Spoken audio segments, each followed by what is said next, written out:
खुलुमबाय आं दिनै JSP Advice 365 चेनेलाव मोनसे गोदान कन्टेन्ट लानानै फैदों।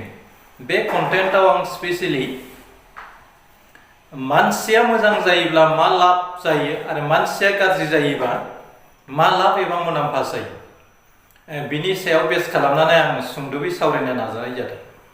स्पेशली आथिखालनि मुगायाव मोजां मानसिया फ्राय गोबां बेसादखौ मोननानैबो खोमाना लानो गोनां जायो। मानोना मोजां मानसिया मालाबाबो गाज्रि खामानि मावनानै गावनि जौगानायखौ हास्थाया। नाथाय अगेन एबा गाज्रि गोसोनि एबा दुथां गोसोनि मानसिया माबा मोनसे मोन्थाय फैयोब्ला बे गासै मोन्थायफोरखौ सोलोयै बुद्धि जेरैखि जाया गावनि आखाइ मोजोमाव लानानै थांनो नाजायो। बेनिखायनो आथिखालनि मुगायाव बांद्राय मोजां सुबुङा जिउआव हाइ फाइ लाइफ स्टाइल दानो हाया। मानोना बियो मानसिफोरजों गाज्रि मोनजानो बा गाज्रि बुंजानो गिनायनिफ्राय अनाय जानगाराव थायो। जायनि जाहोनाव बियो गावनि जिउखौ जाबादि साखा फारा खालामनानै गोजौ जांख्ला फारसे दावगालांनो हागौमोन बे दावगालांनायनिफ्राय बियो आनजायना थानो गोनां जायो। नाथाय उन्दै थाखोनि मानसिया लाजि रोङै मानसिया जिखि जाया मोन्थायखौनो फैयाथों मानो बियो गामियारि आफादनि बिथिङावनो जा बा बियो बबेबा मोनसे आफाद एबा पलिटिकेल पार्टिनि बेनारनि खोथाखौनो बुं, फ्राय मोजां आखुनि मानसिया माबा मोनसे बिबान मोनोब्लाबो बे मानसिखौ बै गाज्रि आखुनि मानसिफ्रा माबोरै बोख्लायनानै गावसोरबादि मानसिखौ फज'नानै गावसिनि मोन्थायफोरखौ माबोरै लानो हायो बेखौ बेस खालामनानै खामानि मावबाय थानायखौ जों नुनो मोनो। दा बेनिफ्राय जों बुजिना मोनो आथिखालनि समाजाव मोजां मानसिया जायगा गैयि बायदि जालांगासिनो दं आरो गाज्रि थाखोनि मानसिया जेखि जाया मोन्थायफोरखौनो गावनि फारसे अराय लानानै थांनाय एबा गाव गावल' धोनि जानायनि सिमांखौ लानानै खामानि मावबाय थानायखौ आथिखालनि समाजाव जों नुनो मोनो। दा बेखौ बिदिन्थि हिसाबै जों बुंनो हायो, दानि जुगाव बांद्राय सिदा जानायाबो मोनसे साजासो। दानि जुगाव बांद्राय सिदा जानायाबो मोनसे साजासो। हाग्रायाव थांना नायलाय, जाय दंफाङा सिदा थोंगोर बेखौ सिगां दानफायग्रोयो। बेनिखायनो थांना थानोब्ला एसे खेंख्रा खेंख्रि जायाब्ला एबा नङाब्ला जों गावनि मोन्थायनिफ्राय अराय आनजायना थानो गोनां जायो। दा बे बाथ्रा खोन्दोनिफ्राय जों रोखा जायोदि जाय मानसिया बांद्राय सिदा सादा एबा नंगुबै मोजां खामानिखौनो अराय मावबाय थायो बे मानसिया माब्लाबाबो माबा मोनसे मोन्थाय फैयोब्लाबो बियो बै मोन्थायखौ लानो सानब्लाबो जानगारना थानो गोनां जायो। नाथाय बे खाबुआवनो खेंख्रा खेंख्रि गोसोनि मानसिया जेरैखि जाया गावनि सिखार खालामनाय मुवा बेसादखौ साबख'नानै जानो नाजानायखौ जोंनि समाजाव जों नुनो मोनो। दा बेनिखायनो बुंदों, दा जों बिनिफ्राय रोखा जानो हायोदि दानि जुगाव जायफ्रा बांद्राय सिदा जानाया मोनसे साजा होननानै जों बुंनांगोन। जायफ्रा सिदा सादा एबा बांद्राय मोजांखौल' हास्थायो बियो जिउआव अराय साजा एबा दुखु खस्थ'खौल' सैनांनो गोनां जायो। हाग्रायाव थांना नायब्ला जों नुनो मोनो जाय दंफांफ्रा सिदा बे दंफांखौ सिगां दानफायग्रोयो। बेनिखायनो थांना थानोब्ला एसे खेंख्रा खेंख्रि जानायाबो मोजां होननानै आं सानो।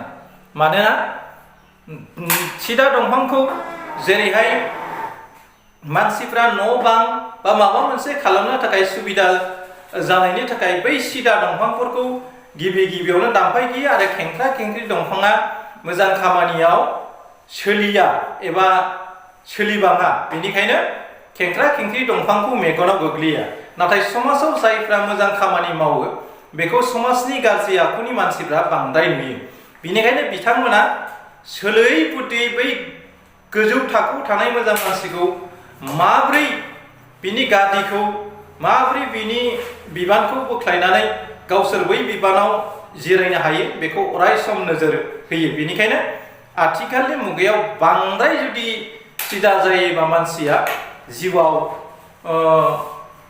थाखा फैसा जिखि जायाखौनो खोमाना लानो गोनां जायो। बेनिखायनो समाजाव माबा मोनसे मोन्थायखौ हासिल खालामनो लुबैयोब्ला नोंथाङा एसे खेंख्रा जानायनि गोनांथि दङ। बेनिखायनो बांद्राय भला एबा सिदा जायोब्ला जिउआव नों गासैखौबो खोमाना लानांगोन आरो जोबथा बुब्लियाव नोङो गैजारोङै निखावरि बिबायारिफोर बादि बोथिनै ओंखामखौल' जानानै थांना थानांगोन आरो फिसा फिसौनि दिनाव नोंथाङा गारि मटर धोन दौलत हा हु बायनानै जुदि सोरजिनानै गालांनो हायाब्ला जोबथा बुब्लियाव नोंथांखौबो नोंथांनि फिसाला एबा बिहामजोआ मावरिया आश्रमाव दोनहैनानै मजा लानो हागौ। बेनिखायनो थांना थानाय समाव जों जेरैखि जाया जोङो जिउखौ हासिल खालामनो नाजानायनि गोनांथि दङ।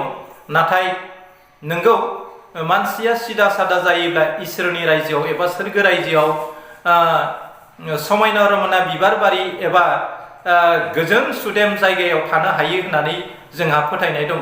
दा बे फोथायनायखौनो लानानै मानसिफ्रा समाजाव गाज्रि मावनायनिफ्राय अराय जानगाराव थाना पापनिफ्राय आनजायनानै मानसिया थायो। दा बेबो मोनसे इसोरनि मेगनाव मोजां खामानि मावनाय। नाथाय आथिखालनि मुगायाव बेफोरबादि पापखौ गिनानै मोजांखौल' मावबाय थानानै नोंथाङा जिउआव जुदि उखैनानै थायो अब्ला नोंथाङा थैनायनि उनाव सोरगो रायजोआव माबायदि जायगायाव जायगा मोनदों बेखौथ' जों प्रेक्टिकेल भाबै जों नायनो हाला। दा आंनि लाइफआव बेनो एक्सपिरियेन्स।